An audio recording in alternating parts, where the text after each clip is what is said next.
হ্যাঁ গাইস, তো এই লুকটার জন্য আমাকে যে কত বকুনি খেতে হয়েছে তোমাদেরকে বলেও বোঝাতে পারবো না।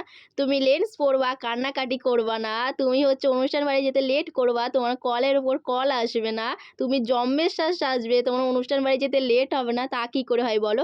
তো হে হ্যালো এভরিওয়ান, আমি তো মেকওভার রাখি, তোমরা যারা চেনো তো তারা চেনো, যারা চেনো না তাদের জন্য আর একবার বললাম।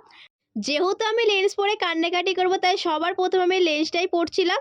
আর লেন্স যেহেতু আমি ক্যারি করি না বা পরি না তার জন্য আমার একটু অসুবিধা হচ্ছিলো পরতেও। তো ফাইনালি আমার আইটাতে একটু সেট হতে প্রবলেম হচ্ছিলো, তার জন্য আমার অনেকটাই কান্নাকাটি করতে হয়েছিলো। তো ফাইনালি আমার একটা চোখে সেট হয়ে যাওয়ার পরে আমি আর একটা চোখে লেন্স পরে নিয়েছিলাম।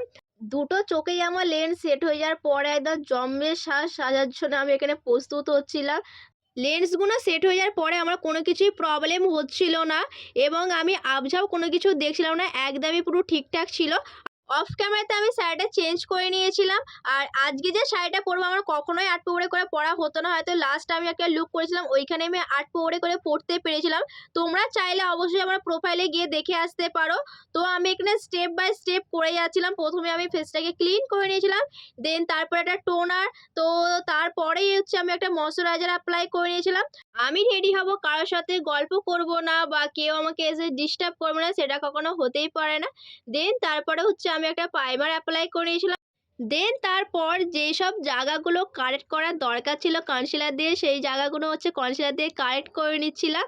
কনসিলারটা আমি হাত দিয়েই হচ্ছে ফেসে এপ্লাই করেছিলাম, কারণ আমি তখন পুরোপুরিভাবে অন্ধ হয়ে গেছিলাম। এটা আমার সাথে হয়, তোমাদের কার কার সাথে হয় একটু আমাকে কমেন্ট বক্সে জানিও। ক্লায়েন্টের বাড়িতে গেলেও এরকম মাঝে মাঝে অবস্থা হয়ে যায়। লাইনার কোথায় রাখি দেখতে পাই না, চোখের সামনে পড়ে আছে দেখতে পাই না। এটা আমার নিজের সাজার ক্ষেত্রে আরও বেশি হয়, কারণ আমি সব ঘেঁটে ঘুঁটে একদম একসা করে রেখে দিই। দেন ফাউন্ডেশনটা ভালো করে ব্লেন্ড করার পরে কিন্তু আমি এখানে একটা কম্প্যাক্ট দিয়ে সেট করে নিয়েছিলাম। দেন তারপরে একটা ফিক্সার অ্যাপ্লাই করেছিলাম। আর যেহেতু আমার হাতে একটুকু সময় ছিল না ড্রাই করার জন্য, তাই আমি একটা ফ্যান দিয়ে ড্রাই করে নিয়েছিলাম। আর এখানে আমি অফ ক্যামেরাতে আইটা করে নিয়েছিলাম, কারণ ওই যে হাতে সময় আমার ভীষণই কম ছিল। অফ ক্যামেরাতে লিপস্টিক টিপ সবই পরে নিয়েছিলাম। আর হেয়ারটা আমার একটু ওপেনের মধ্যে মানে করতে চেয়েছিলাম, ওই যে সময়টা ভীষণই কম ছিল, আমার হয়ে ওঠেনি।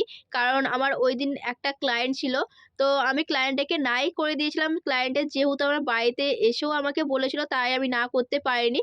সবটা নিজে নিজে করা গেলেও কিন্তু পেছনে দেখি হেয়ার স্টাইলটা একদমই করা যায়নি, তাই আমি করতে পারলাম না। পেছনে কিন্তু মাই আমাকে ফুলগুলো অ্যাড করে দিয়েছিল, কারণ আমি একদমই অ্যাড করতে পারছিলাম না। তো এটা ছিল আমার ফাইনাল লুক। তোমরা কিন্তু দেখে অবশ্যই জানিও এই লুকটাতে আমাকে কেমন লাগছে। তোমরা যারা তোমাদের স্পেশাল ডেতে আমার কাছে সাজার জন্য বুক করতে চাইছো, অবশ্যই খুবই তাড়াতাড়ি আমাকে বুক করে নিও। দেখা হচ্ছে আবারও কোনো নেক্সট ভিডিওয়ে খুবই তাড়াতাড়ি তোমাদের সাথে।